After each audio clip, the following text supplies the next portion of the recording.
Going down the Chronicle. We in here right now, man. We got my man Belly all the way from Canada out here in Cali with us posted, man. How you doing, Serge? Good, baby. How you doing, man? Good, good. So all the way from Canada. Tell me what part. Where you from? Ottawa. That's where I'm from, man. That's the capital city of Canada. But, you know, right now I rep the whole country. Okay.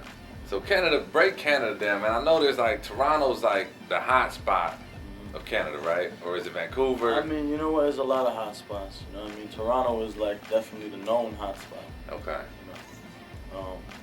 You know, it's cool though. There's Vancouver, there's Toronto, there's Montreal, Ottawa, Halifax. You know what I mean?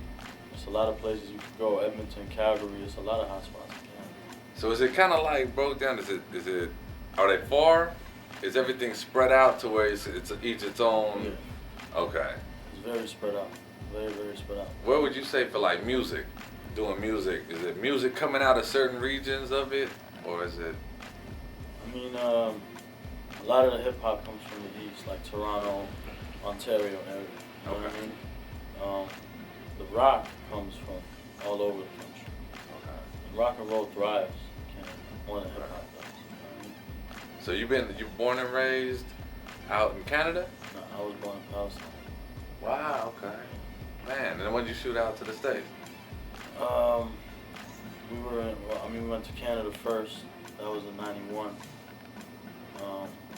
And then from there, when I was about 13, 14, I got signed like an independent record label in Chicago signed. You know, called Thoroughbred Records.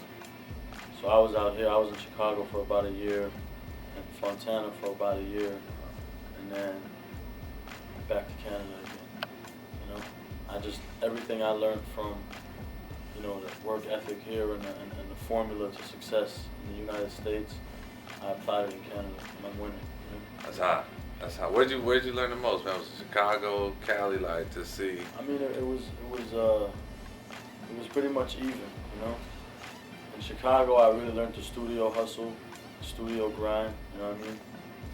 Staying up for days, right, on music, and then in LA, I would say I learned a lot more of the business, meeting with a lot of record label, you know, execs and A&Rs. You know what I mean? So you learn a lot more of the business from them. What's it like in Palestine, man? Family, that's where family's from? Yeah. Okay. I mean, I was real young when we left, you know, but it's crazy, man. It's conditions that people shouldn't have to live with. You know, a lot of people still live like that. And, you know, hopefully, man, one day I can, you know, be in a position where I can actually change something back home, because, you know, people can't live like that. Right. You know, it's real. There's a lot of problems back there. People are dying senselessly. And I know it's got to be crazy different for you now, seeing that to where you are now and what you're doing now, to understand that living conditions still exist. Exactly. Nah, and you know what I've been knowing, you know, and there's a lot of people that do care. You know, it's not like the people don't care. It's just the powers that be don't care. You understand what I mean? Man, yeah. And it's maybe they care, but you know, their passion for, you know, money might outweigh the emotion. You know what I mean? Right. And looking at the bigger picture of the country. Man, that's crazy. What was it like? So musically, and did you get musical influences down there? Like listening?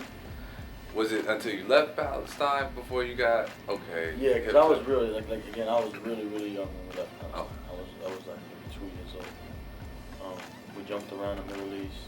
You know, we were in Jordan, Saudi Arabia, Lebanon, before we came to Canada.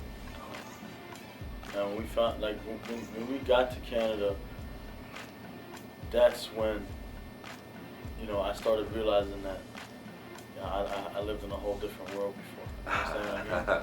I was in a whole different world. Like I was in, you know, a whole different environment basically. You know what I mean? A lot of the everyday lifestyles of people aren't the same. You know? But then, when you boil it all down, it's the same thing. Yeah. It's the same board game with different pieces. That's all it is. Different locations, Exactly. different variables to it. But the people, man, no matter where you go, people are people. Yep. Yeah, real talk. Like, so making music, curious about it. Was it when you sat down that it all kind of came to you, or did you have it all, but it took you that time to like get serious with it and put it all into it? You know what I mean? You know how I'll give you my formula how I worked it out. I went like this. I went record songs, right, and stack them up, and I'll see what's missing. You know what I mean? Right. I would listen to the stuff I got, and I'd be like, you know what I'm missing? I need this. I need that. You know what I mean? Like, I still haven't said anything about this, but I feel strongly about this. I gotta say something about it. Let me do a song about it. You know what I mean? Yeah. So that's why, you know, when I hear somebody banged out an album in a month, listen, that's cool. But, you know, maybe the day after that month finished, a huge world event happened, and you didn't cover it on your album. Right. You understand what I mean? Yeah. It's like, take your time and absorb what's going on, because as rap artists, we're reporters. Mm-hmm. Right, and that's big, man. Big up to you on what you said right there, because I think a lot of people, you almost hear when you hear an album and they're like, well, yeah, you know, I can listen back to my album and then kind of figure out what's missing. But instead, it's more of, oh, I need my club record, or I need my this record with the girl. But you know, you said, no, that's something I gotta say. This is what I gotta say right here, and I didn't get to say that. Exactly. And I think that's what's, man, big up on that, dude, because I think people don't take the time to say that. And that's just it. It's taking the time. You know what I mean? Really, it's just a lot of people can't be patient, man. You know, Yeah. but it's like patience is a virtue. Somebody smart said that a long time ago for a reason. You know what I mean? Because if you really if you look at it, anything that you rush in your life never comes out the same. Never comes out as good as it would have came out if you would have did it, took your time. Eased up, yeah. You know what I mean? Yeah. Even sex. Right? You know what I mean? You It all applies, yeah. You gotta take your time with whatever you do, man. You know what I mean? Ladies don't like a 1 minute man. Yeah, You know what I mean? right? You can't get in the studio, and you know what? Like, you know, I give a lot of respect to artists that do what they do fast. Now, if you want to talk me, like the album working with Corrupt, you know, we got into a zone. We banged out about 5 tracks in 2 days. You know what I mean? Like, it's just sometimes you get in that zone and you record, and it's cool. But when you're working on an album and it's your introduction to the world, you better take a step back and really realize what you're working with. True. Yeah. Making the music. It's good, man. I got a good following in Canada. A lot of, you know, I connected with the streets more than anybody did. And that was like the most important thing.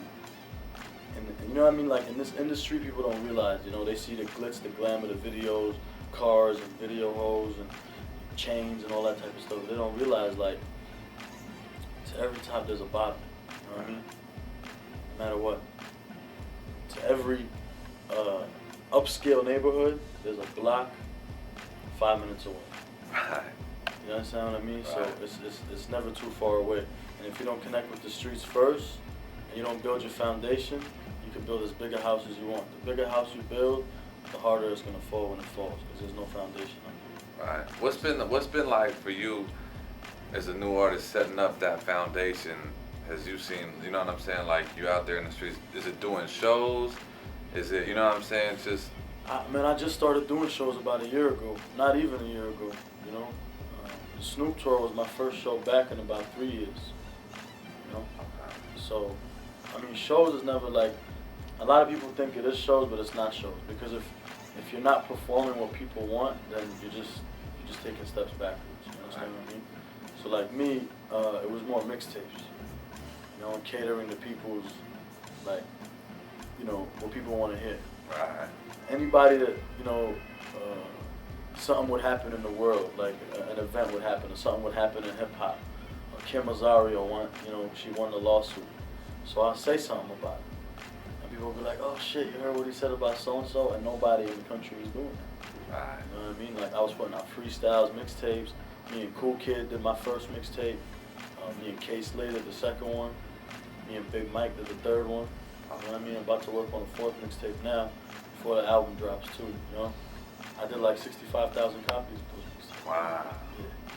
Wow. Yeah. So, you know, that was, for me, that was how I connected with the streets so